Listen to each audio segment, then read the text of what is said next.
អញ្ញងសួស្តីទាំងអស់គ្នាថ្ងៃនេះយើងបន្តភាគក្នុងរឿងជួបស្នេហ៍ក្នុងហ្គេមទាំងអស់គ្នាសេយើងបន្តពីឃើញថាហ៊ីជេខលមកបែបនេះគាត់មិនបានលើកទូរស័ព្ទនោះទេទុករហូតដល់តការខលនោះលត់ទៅវិញឃើញបែបនេះសេយើងក៏ដកដង្ហើមធូរទ្រូងបន្តិចគ្រូក៏គិតក្នុងចិត្តថាគាត់នៅតែមានរហ័សឆ្កងក្នុងការឆ្លើយតបទៅកាន់ហ៊ីជេវិញបន្ទាប់ពីរឿងកើតឡើងកាលពីម្សិលមិញកាត់មកមើលហ៊ីជេក្នុងហ្គេមយើងវិញចុងក្រោយហ៊ីជេក៏បានយកឈ្នះបិសាចនោះហើយក៏ប្រាប់ទៅកាន់យ៉ូណាថាគាត់ត្រូវទៅហើយនិយាយរួចគាត់ក៏ចាក់ចេញពីការ live stream របស់យ៉ូណាភ្លាមសេយើងបន្ទាប់ពីឃើញហ៊ីជេចេញមកភ្លាមបែបនេះគាត់ក៏ឆ្ងល់ឡើងថាហេតុអ្វីបានជាគេចេញឆាប់បែបនេះប៉ុន្តែក៏ត្រូវបានភ្ញាក់ផ្អើលវិញនៅពេលដែលឃើញថាហ៊ីជេពេលនេះគឺកំពុងតែឈរតមុខតួអង្គគេរបស់គាត់ហើយហ៊ីជេក៏សួរឡើងថាតើបងមកនៅទីនេះនៅម៉ោងនេះដោយរបៀបណាសេយ៉ុងហើយគេក៏និយាយខ្សឹបឡើងមកទៀតថាតិចអាខុននេះត្រូវបានគេលួចចូលប៉ុន្តែសេយ៉ុងគ្មានអ្វីសន្មតម្លៃនឹងគេលួចផងហ្នឹងសេយ៉ុងស្ដាប់ឮហើយក៏គិតមិនបានតបតអ្វីនោះដែរបានត្រឹមតែគាំងហើយពេលនោះទូរស័ព្ទរបស់គាត់ក៏ស្រាប់តែរឡើងម្ដងទៀតហើយវាគ្មានអ្នកណាផ្សេងទេក្រៅពីហ៊ីជេហើយលើកនេះសេយ៉ុងក៏សម្រេចចិត្តលើកទូរស័ព្ទរបស់គេ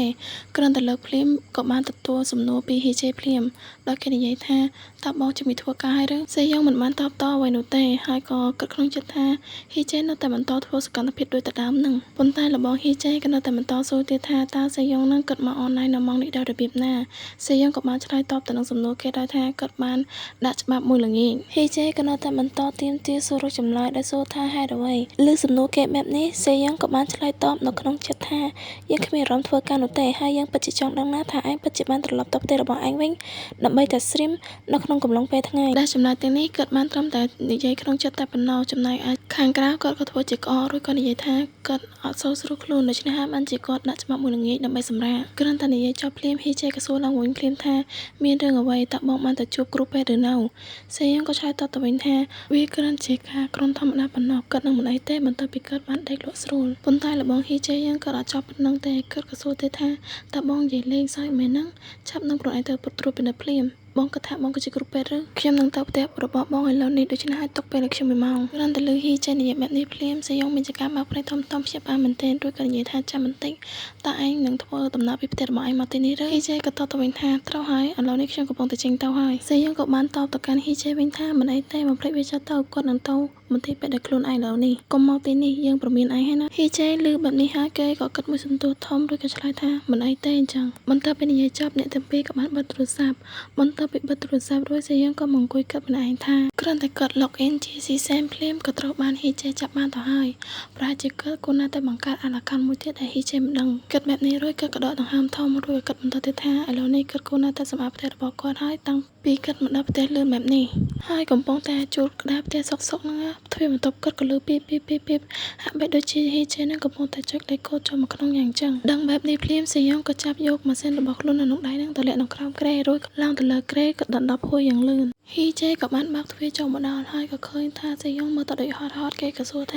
ាហេតុអ្វីបានជាបងដកដង្ហើមធំអីបែបនេះសេយ៉ុងក៏បានគេកវែនឹងសំណួរនេះហើយក៏សួរបកទៅគេវិញថាយើងប្រាប់ហើយថាមិនបាច់មកទេដូច្នេះហើយអ្វីបានជាអញមកប៉ុន្តែក៏រលែកទៅឃើញថាហ៊ីជេមានការប្រអប់ថងអ្វីមួយមកហើយក៏សួរទៅវិញថ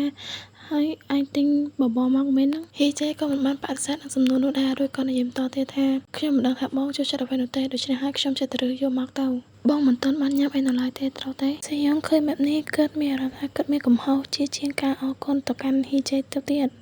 ព្រោះអីគាត់មិនបានក្រុននោះទេគាត់ក៏បានបដិសេធមិនញ៉ាំបបរនោះប៉ុន្តែហ៊ីជេគាត់ក៏បើក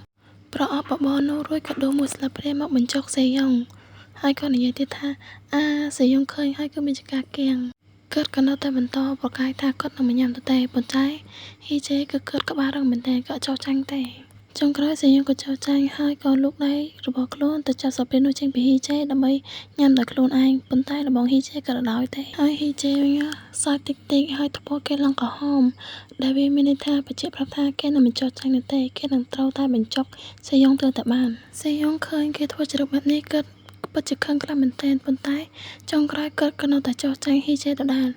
បកាជាមួយហ៊ីជេលើកណាមដែលឃើញសេយ៉ុងឈ្នះម្ដងទេបន្ទាប់ពីញ៉ាំបបររួចសេយ៉ុងក៏កេងសម្រាកនៅលើគ្រែហ៊ីជេក៏អង្គុយក្បែរនោះហើយក៏លើកដៃរបស់ខ្លួនទៅស្ងៀបថ្ងាសរបស់សេយ៉ុងឬក៏សួរឡើងថាបងគ្រុនមែនទេបងក្តៅតិចសេយ៉ុងក៏មិនបានដកដៃរបស់ហ៊ីជេចេញនោះទេរួចក៏និយាយឡើងថាគាត់បានលេបថ្នាំបញ្ចុះកម្ដៅរួចហើយ ហើយនៅពេលនោះហ៊ីចេក៏បានយកការ៉េមមួយមកដាក់ក្បែរមាត់របស់សេយ៉ុងឃើញបែបនេះក៏គាត់និយាយឡើងថាបើសិនមកឯងចង់បង្កបញ្ហាណាត្រឡប់ទៅផ្ទះឯងវិញទៅហើយគាត់ក៏បានទទួលយកការ៉េមនោះមកញ៉ាំឃើញបែបនេះហ៊ីចេក៏សើចឡើងបន្តិចរួចក៏សួរទៅវិញថាបងមិនគ្រាន់តែមែនទេចាប់តាំងពីខ្ញុំនៅទីនេះបន្ទាប់ពីនិយាយរួចហ៊ីចេក៏បានប្តេជ្ញាក្បាលរបស់ខ្លួនទៅលើគ្រែក្បែរខ្លួនរបស់សេយ៉ុងហើយក៏បន្តទៀតថារឿងនេះវាធ្វើឲ្យគាត់នឹកឃើញការពីគាត់ឈឺកាលពីលើកមុនដែលសេយ៉ុងបានខលហៅឡានសង្គ្រោះបន្ទាន់ឲ្យគាត់កាលពីលើកមុនលើកដូច្នេះសេយ៉ុងក៏មើលមុខហ៊ីចេបន្តិចរួចក៏គិតក្នុងចិត្តថាតើហ៊ីចេកំពុងតែព្យាយាមចង់មានន័យថាគេគ្រាន់តែជួយគាត់ដើម្បីតែសងគុណចំពោះអ្វីដែលគាត់បានជួយគេកាលពីមុនដូច្នេះហើយគាត់មិនចាំបាច់មានអារម្មណ៍ថាសុំទោសឬខុសទៀតទេមែនទេហ៊ីចេក៏បន្តនិយាយទៀតថានោះហើយគឺជាពេលដែលគាត់ធ្វើការសម្រេចចិត្តទៅលើរឿងមួយសេយ៉ុងឮបែបនេះក៏គាត់មានជាការឆ្ងល់ឡើងហើយក៏សួរថាតើឯងសម្រេចចិត្តលើរឿងអ្វី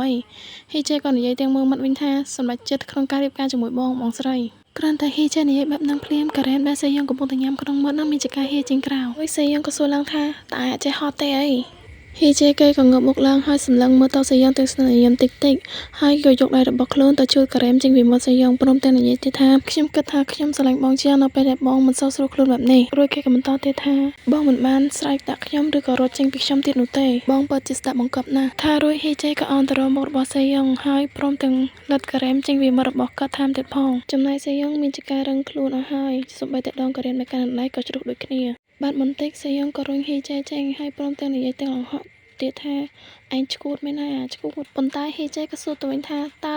វាមិនមែនជាពេលដែលត្រូវធ្វើបែបហ្នឹងទេឬសេយ៉ុងក៏តបប្រកាសជាមិនមែនហើយព្រមទាំងវាយហ៊ីចេមួយដៃទៀតផងហើយក៏សួរថែមទៀតថាហេតុអ្វីបានជាឯងធ្វើបែបនេះចំពោះយើងតើឯងមិនមែនជាបុរសពិតទេឬសូម្បីតែកំឡុងពេលឯង stream ប៉ុន្តែសេយ៉ុងក៏បានអសម្ដីរបស់ខ្លួនឯងវិញនៅពេលនោះហ៊ីចេក៏សួរទៅវិញថាកំឡុងពេល stream ហើយនៅពេលនោះដៃរបស់គេក៏បានទៅប៉ះនឹងម៉ៅកុំព្យូទ័រដែលបានបង្ហាញឲ្យឃើញវីដេអូ stream រវាងគេនិងយន្តណាហើយក៏សួរឡើងថាតើនេះជាអ្វីហ្នឹងតើបងដឹងរឿងនេះដល់របៀបណាសេយ៉ុងក៏ឆ្លើយតបទៅគេវិញថាហើយយើងកំពុងតែនិយាយការពិតនៅទីនេះដូច្នេះហើយកុំយល់ច្រឡំអីអូខេឯនៅតែបន្តធ្វើរឿងអីចម្លែកបែបនេះហើយយើងពិតជាមិនអាចយល់ពីវាបានទេដូច្នេះហើយបានជាយើងសម្រេចចិត្តថានឹងមើលវីដេអូនេះបន្តិចបន្ទាប់មកយើងនឹងបិទវាហើយឮបែបនេះហ៊ីចេក៏សើចចង់មាត់បន្តិចរួចក៏បន្តសួរទៀតថាដូច្នេះបងបានមើលរឿងសកម្មភាពរបស់ខ្ញុំឲ្យសម្ងាត់មែនទេសេយ៉ុងក៏ស្រែកទៅវិញថាឯងគឺខុសហើយថ្ងៃនេះគឺជាលើកទី1ហើយដែលយើងបានមើលការផ្សាយបន្តផ្ទាល់របស់ឯងប៉ុន្តែហ៊ីចេក៏ចាក់បិទមាត់ទេរួចក៏បន្តសួរទៀតថាតើបងប្រច័ណ្ឌមែនទេនៅពេលដែលឃើញខ្ញុំលេងជាមួយមនុស្សស្រីហើយនោះក៏ជាហេតុផលដែលធ្វើឲ្យបងខឹងបែបនេះឬបន្ទាប់ពីនិយាយចប់គេក៏ត្រូវបានស៊ីមួយខ្នែរបស់សេយ៉ុងប៉ុន្តែស៊ីមួយខ្នែប៉ុណ្ណឹងហើយហ៊ីចេរបស់យើងមានជាការសើចឡើងស្រស់អត់ខឹងទេហើយគេនៅតែបន្តញ៉ាំសេយ៉ុងបន្ថែមទៀតថាដូច្នេះហើយនៅពេលណាតើដែលបងសារភាពអារម្មណ៍របស់បងមកកាន់ខ្ញុំសេយ៉ុងក៏តបទៅវិញថាគ្មានថ្ងៃទេហើយក៏យើងមិនមាននោះដែរបន្ទាប់មកយើងកាត់មកពេលដែលពួកគេទាំងពីរកំពុងតែលេងហ្គេមសេយ៉ុងមានជាការលេងហ្គេមយ៉ាងស្ងៀមស្ងាត់ប៉ុន្តែក៏លេងមើលហ៊ីចេវិញក៏អត់ចេះស្ងាត់នោះទេគេនៅតែបន្តហៅឈ្មោះរបស់សេយ៉ុងដើម្បីទាក់ទាញចំណាប់អារម្មណ៍ពីគាត់ហើយក៏សួរឡើងថាហេតុអ្វីបានជាបងបង្ងើយកន្តើយនឹងខ្ញុំបែបនេះបើសិនជាបងនៅតែបន្តសកម្មភាពបែបនេះទៀតនោះខ្ញុំនឹងមិនធ្វើជាមិត្តប្រុសរបស់បងទៀតនោះទេហើយចុងក្រោយគេក៏ត្រូវបានស៊ីពីរជើងពីសេយ៉ុងទាំងបន្ថែមទៀតហើយគាត់ក៏និយាយឡើងថាប្រសិនបើឯងនៅតែបន្តនិយាយអីឥតប្រយោជន៍បែបនេះទៀតទៅផ្ទះវិញទៅហើយឈប់រំខានយើងពេលយើងលេងហ្គេមអីបែបនេះបន្ទាប់ពីប្រកែកប្រកិនរួចហ៊ីចេក៏និយាយឡើងថាទទួលយកការដោះដូរទំនិញរបស់ខ្ញុំទៅខ្ញុំបានបង្កើតitemមួយសម្រាប់បងដែលវាគឺជាអាវុធមួយដែលហ៊ីចេបានមកពីដូចិនថ្មីសេយ៉ុងបន្ទាប់ពីឃើញitemនឹងហើយមុខរបស់គាត់ឡើងភ្លីងឃើញបែបនេះហ៊ីចេក៏ដើរមកពីក្រោយសេយ៉ុងរួចក៏សួរឡើងថាបងពិតជាចង់សាក់លបងវាមែនទេភ្លាមបងស្រាប់តែចង់លេងជាមួយខ្ញុំខ្លាំងណាស់នៅថ្ងៃនេះមែនអត់សេយ៉ុងក៏ឆ្លើយទៅវិញទាំងស្ទាក់ស្ទើរបន្តិចថាប្រហែលជាចង់បន្តិចហ៊ីចេក៏ក្នុងចិត្តថាងាយស្រួលមែនទែនរួចក៏និយាយឡើងថាអញ្ចឹងយើងត្រូវការ buff មួយទៀតសិនមុននឹងយើងចូលទៅក្នុងហ្គេមដែល buff ក្នុងភាសាអង់គ្លេសមានន័យថាការបង្កើនកម្លាំងបង្កើនឈាមការពារអីបែបនេះហើយហ៊ីចេក៏បានអញ្ជើញយន្តណាចូលមកក្នុងនេះដែរហើយយន្តណាក៏បានសួរមកហ៊ីចេថាតើឯងជានរណាហ៊ីចេក៏តបទៅវិញថាគាត់គឺជាហ៊ីចេហើយយន្តណាក៏សួរបន្តទៀតថាអញ្ចឹងឯងបានបង្កើត account មែនទេបន្ទាប់មកយន្តណាក៏បានចូលក្នុងក្រុមមួយនេះហើយក៏និយាយឡើងថាវាពិតជាឯងមែនប៉ុន្តែតើវាមានរឿងអ្វីកើតឡើងចំពោះឈ្មោះរបស់ឯងទៅហ៊ីចេក៏បានបកស្រាយទៅវិញថាវាមានន័យថាខ្ញុំគឺជាប្តីរបស់ C-Cat យន្តណាក៏ឆ្ងល់ឡើងថា C-Cat ហើយក៏កលេសទៅឃើញសេយ៉ុងឬក៏និយាយថាអូនោះគឺជា C-Cat មែនទេរួចនាងក៏បានធ្វើការសួរស្ដីទៅកាន់សេយ៉ុងភ្លេចប្រាប់អ្នកទាំងអស់គ្នាថា account របស់សេយ៉ុងរបស់យើងគឺឈ្មោះថា C-Cat ហើយសេយ៉ុងក៏បានឆ្លើយតបទៅវិញហើយក៏គិតក្នុងចិត្តថានាងពិតជាមិនដឹងមែនថាគាត់គឺជា C-Sam ហើយយន្តណាក៏ងាកមកនិយាយជាមួយនឹងហ៊ីចេដោយសួរថាហេតុអ្វីបានជាឯងអញ្ជើញយើងមកឯងចង់ level up account ពួកយើង ជាមួយគ្នាមែនទេហ៊ីចេក៏តបទៅវិញថាអត់ទេឲ្យបើរបស់នាងមកខ្ញុំល្វែលអាប់ជាមួយនឹងស៊ីខេតហើយយន្តណាក៏ចាប់កអារបស់ហ៊ីចេរួចក៏សួរឡើងថាតើយើងក៏ជាទេសកលបើរបស់ឯងមែនទេហ៊ីចេក៏តបប្រសិនបើនាងបដិសេធខ្ញុំទៅរកអ្នកផ្សេងក៏បានដែរហើយយន្តណាគេក៏មិនបានបដិសេធនឹងហ៊ីចេនោះដែរឃើញអ្នកទាំងពីរបែបនេះសេយ៉ុងក៏គិតក្នុងចិត្តថាពួកគេមើលទៅហាក់បីដូចជាស្និទ្ធស្នាលគ្នាប៉ុន្តែដូចជាមិនមានរឿងអ្វីកើតឡើងរវាងអ្នកទាំងពីរផងនឹងតើនាងគឺជាមិត្តស្រីរបស់គេឬក៏ជាមិត្តភក្តិប៉ុន្តែវាមើលទៅដូចជាគាត់ហើយនឹងហេជីនយ៉ាងអញ្ចឹងនៅពេលនោះយន្តណាក៏សួរឡើងថាហ៊ីចេឯងនឹងទៅការតាំងពិព័រណ៍របស់អាកាដាយនៅខែក្រោយទេដែលការតាំងពិព័រណ៍អាកាដាយហ្នឹងគឺមានអ្នកល្បីៗចូលរួមដែលអ្នកលេងហ្គេមក្នុងអាកាដាយមានការតាំងពិព័រណ៍ទាក់ទងទៅនឹង item mic អីផ្សេងៗបែបហ្នឹងហ៊ីចេក៏តបទៅវិញថាត្រូវហើយខ្ញុំនឹងទៅហើយពួកគេក៏និយាយថាខ្ញុំអាចនាំមនុស្សម្នាក់ទៅបានយន្តណាក៏បានសុំហ៊ីចេហ្នឹងឲ្យនាំនាងទៅផងប៉ុន្តែហ៊ីចេក៏ងាកមកសួរសេយ៉ុងនៅខាងក្រៅថាបងចង់ទៅការតាំងពិព័រណ៍អាកាដាយជាមួយខ្ញុំអត់ឮបែបនេះសេយ៉ុងមានចការគៀងហើយបើកភ្នែកធំៗឬក៏គិតក្នុងចិត្តថាស្រីរបស់គេពេលនេះគឺកំពុងតែសុំអង្វរគេឲ្យនាំនាងទៅប៉ុន្តែមើលគេធ្វើចរិតឥឡូវហើយគាត់ក៏តបទៅវិញថាអត់ទេទៅជាមួយយន្តណាទៅឮគេនិយាយបែបនេះហ៊ីចេក៏សួរឡើងតើបងនៅតែខឹងទៀតមែនទេមិនអីទេខ្ញុំនឹងនាំបងទៅខ្ញុំសន្យា